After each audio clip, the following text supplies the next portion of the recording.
Ramaya Ramabhadraya Ramachandraya Vedase Raghunathaya Nathaya Sitaya Patiye Namaha. Aranya chapter number 29, A War of Words. The recitation begins now. Rama's heart was filled with pity as he looked at Khara, who stood before him careless and with no other weapon but his club, and said to himself, "Alas, he has tried every means possible and failed. God grant him a clearer vision. Let me try somewhat." And he advised him in words whose pitiless logic and reasoning went home like spear thrusts. In the proud enjoyment of every comfort and luxury, in the midst of your countless Rakshasa hosts, you perpetrated deeds of cruelty and earned the scorn and contempt of all. A man may be the undisputed lord of the three worlds, yet if he be cruel, sinful, and a terror to all beings, he cannot hope to live even for a moment.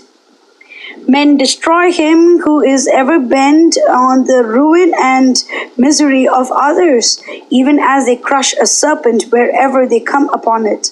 He who blackens himself with sin and repents not, be his motive to acquire something or to preserve a former acquisition, reaps a fitting harvest like the reptile that swallows hailstones, and he loses his wealth and power into the bargain. Do you hope for the worlds of bliss hereafter? After your cruel slaughter of the righteous hermits of Dandaka, miserable sinners are dogged by future births by the results of their acts. Cruel men cannot hope to enjoy for long the wealth and power they have earned by some slight merit in the past. Their fate is well nigh upon them. As trees put forth flowers and fruits in due season, sinners receive their wages not a moment too soon or too late. As poisoned food kills the eater thereof in no time, heinous sins fructify soonest. The Emperor Dasharatha has dispatched me here but to destroy the wretches that seek to bring terror and sorrow to all creatures. As great serpents pierce into the anthills, the shafts from my bow will transfix your heart and drink your lifeblood. I will send you and your hosts after the holy ones of Dandaka, whom you have foully slain. Behold your victims ranged on high in their vimanas. They will be witnesses to the exquisite torments of the damned that my shafts will inflict upon you. Put forth your strength and skill to the utmost. Fight to the very last. It is but child's play for me to lop off your head as if it were the ripe fruit of the palm.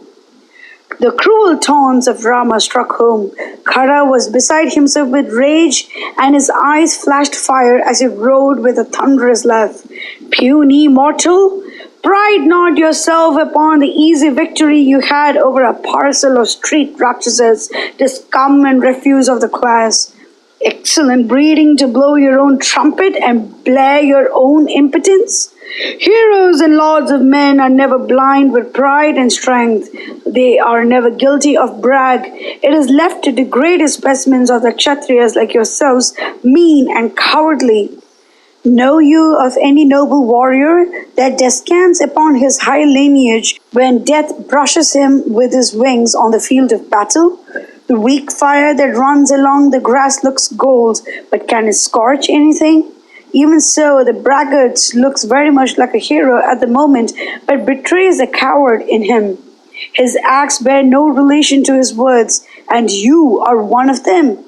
Have a full view of me as I stand here, mace in hand, like an impregnable mountain veined with diverse ore. Am I not enough to take charge of your life breaths? Are you sure that I will not draw them away from you, like Yama who casts his dread noose round the creatures in the three worlds? Verily, you are beneath notice, beneath contempt. I have closed but one chapter of what a boaster deserves at my hands, but the sun hangs low in the west, and it is time that this farce of a fight drew to a finish. Hence, I reserve my comments. Rakshasas wax in strength at nights, and men wane correspondingly.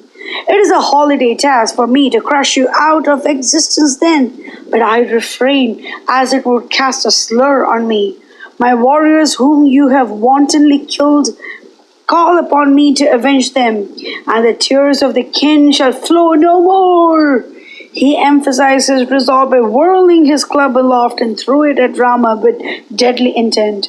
That wonderful weapon blazed like a flaming fire and fell from the sky like a thunderbolt, consuming to ashes everything around. Whereat Rama shattered it to atoms with his arrows. Like a deadly serpent, reft of his power and life by mantras and magical herbs, the mace, dreadful as a noose of death, fell to the earth. Mangalam Kushlendraya Mahaniya Gunabdiye Chakravarti Dhanurjaya Sarvabhaumaye Mangalam.